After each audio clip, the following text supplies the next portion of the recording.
Shalom bien-aimés dans le Seigneur, grande est notre joie de nous retrouver au pied du grand roi pour notre méditation quotidienne. Nous sommes le lundi 19 mai 2025, nous commençons une nouvelle semaine de méditation et nous vous saluons au nom de notre Seigneur et Sauveur Jésus-Christ. Pour notre méditation de ce jour, nous allons lire un texte dans l'Évangile selon Jean. Jean chapitre 16, nous allons lire le verset 13 dans la version Louis II. Voici ce que déclarent les Écritures. Quand le Consolateur sera venu, l'Esprit de vérité, il vous conduira dans toute la vérité. Car il ne parlera pas de lui-même, mais il dira tout ce qu'il aura entendu, et il vous annoncera des choses à venir. Conduite parfaite. Conduite parfaite, tel est le thème de notre méditation de ce lundi 19 mai 2025. Bien-aimés dans le Seigneur, nous venons dans ce monde sans aucune idée d'où nous allons. Et même une fois grands, nous avons des ambitions, mais nous ignorons tout de notre avenir.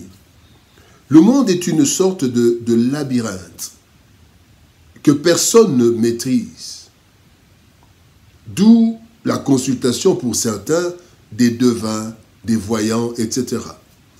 Nous avançons sans savoir ce qui viendra demain, malgré les projections, malgré les prévisions, dans un monde qui ne nous appartient pas, mais qui appartient à Dieu, qui en a la maîtrise et qui connaît ses plans. Le verset du jour nous révèle que Dieu a décidé de donner à l'homme, après l'œuvre du salut du Christ, un guide parfait pour le conduire dans la vérité à travers ce monde labyrinthe dont Dieu seul connaît tout. Il est donc impérieux de développer la relation ainsi qu'une bonne communion avec le Saint-Esprit. Voyons quels enseignements le verset du jour nous transmet. Premier point, bien-aimé, le monde de Dieu. Le monde de Dieu. Le psaume 89, verset 12 nous dit « C'est à toi qu'appartiennent les cieux et la terre. C'est toi qui as fondé le monde et ce qu'il renferme. » La Bible nous décrit la création du monde dans le premier chapitre du livre de la Genèse. Lorsque nous lisons ce récit, nous ne voyons que la présence et l'action de l'Éternel. L'homme n'a nullement participé à la création. D'ailleurs, l'homme est la dernière créature, bien que supérieure aux autres. L'homme n'a donc pas été associé à la création. Et lorsque Dieu nous envoie dans ce monde, premièrement, il a un plan pour nous que nous ignorons. Jérémie 29, verset 11, l'Éternel dit « Je connais les projets que j'ai formés sur vous ». Deuxième chose, c'est que Dieu fait de nous ce qu'il veut sans que nous le sachions. Jérémie 18, 6, il dit « Voici comme l'argile est dans la main du potier, ainsi vous êtes dans ma main. » En fait, Dieu connaît seul tous nos jours sur la terre. Le psaume 139, verset 16 nous dit « Quand je n'étais qu'une masse informe, tes yeux me voyaient. Et sur ton livre étaient tous inscrits les jours qui m'étaient destinés avant qu'aucun d'eux existât. » Bien-aimé, c'est le monde de Dieu. Le deuxième point, parlons d'une vie inconnue. Une vie inconnue.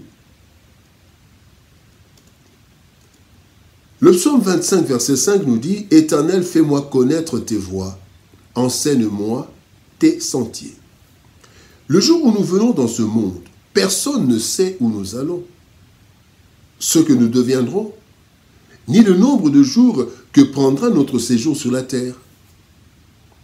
Nous entrons dans un monde de souhaits et de projets, sans aucune garantie d'accomplissement. Certes, pour certains, il y a des prophéties, des prémonitions et autres révélations, mais ce sont des cas exceptionnels, sans certitude jusqu'à l'accomplissement. Pourquoi? Parce que D'abord, Dieu a fondé le monde seul, sans l'aide ou l'assistance humaine. Il dit à Job, Job chapitre 38, verset 4, « Où étais-tu quand je fondais la terre? Dis-le si tu as de l'intelligence. » C'est parce que Dieu a caché des choses et en révèle certaines selon sa volonté. Quand nous lisons Deutéronome chapitre 29, verset 29, la Bible dit « Les choses cachées sont à l'Éternel, notre Dieu, les choses révélées sont à nous. » Certaines choses, mais il cache la plupart. Mais aussi, bien aimé, la gloire de Dieu, c'est de cacher les choses, selon le Proverbe chapitre 25, verset 2, partie A. Et malgré toute la connaissance de l'homme, toute la connaissance que l'homme peut acquérir, l'apôtre Paul déclare dans 1 Corinthiens chapitre 13, verset 9, « Car nous connaissons en partie et nous prophétisons en partie. » Une vie inconnue. Et le troisième point, bien aimé, parlons de vivre selon Dieu. Le monde lui appartient, notre vie est inconnue. Maintenant, comment vivre selon Dieu? Le psaume 32, verset 8 nous dit « Je t'instruirai, je te montrerai la voie que tu dois suivre, je te conseillerai, j'aurai le regard sur toi. » Bien aimé, plusieurs d'entre nous, nous commettons des erreurs, ou nous avons commis des erreurs dans la vie, par manque de connaissance de l'avenir. Ces erreurs nous coûtent parfois cher, jusque même à la vie même. C'est ainsi, par exemple, qu'Adam et Ève, ignorant des conséquences de leur désobéissance, bien que prévenus, ont mangé du fruit de l'arbre défendu et l'humanité en paie le plus fort.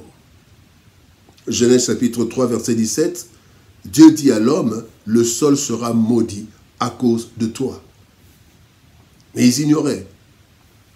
Et Christ s'est écrié à la croix, dans Luc chapitre 23, verset 34, « Père, pardonne-leur, car ils ne savent pas ce qu'ils font. » Donc, ils ne sont pas conscients, ils ne voient pas l'avenir, ils ne voient pas les conséquences de ce qu'ils sont en train de faire. Cependant, le Seigneur nous donne une voie pour bien nous conduire et accomplir sa volonté. C'est le Saint-Esprit. Quand nous lisons Jean chapitre 16, verset 13, la Bible dit « L'Esprit de vérité vous conduira dans toute la vérité et vous annoncera des choses à venir. » Et Jean chapitre 14, verset 26 nous dit « L'Esprit Saint vous enseignera toutes choses et vous rappellera tout ce que je vous ai dit. » Bien-aimés, c'est ainsi que le Seigneur nous exhorte dans Galates chapitre 5, verset 16. Disons, je dis donc, marchez selon l'esprit et vous n'accomplirez pas les désirs de la chair.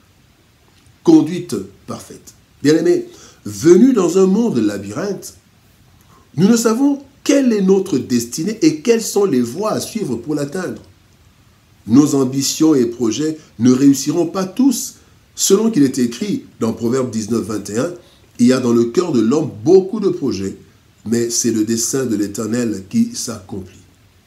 Le dessein de Dieu, lui seul le connaît. Pourtant, il est en notre faveur, ce dessein. Comment alors retrouver la bonne voie dans ce labyrinthe? Le Saint-Esprit est le parfait guide qui assure en notre faveur une conduite parfaite. Bien-aimé dans le Seigneur, bien qu'ayant notre liberté de faire nos projets, nous devons marcher selon l'Esprit, veiller et prier, afin d'être conduits par le meilleur conseiller, et ainsi nous réussirons en atteignant les objectifs de Dieu sur la terre. Prions.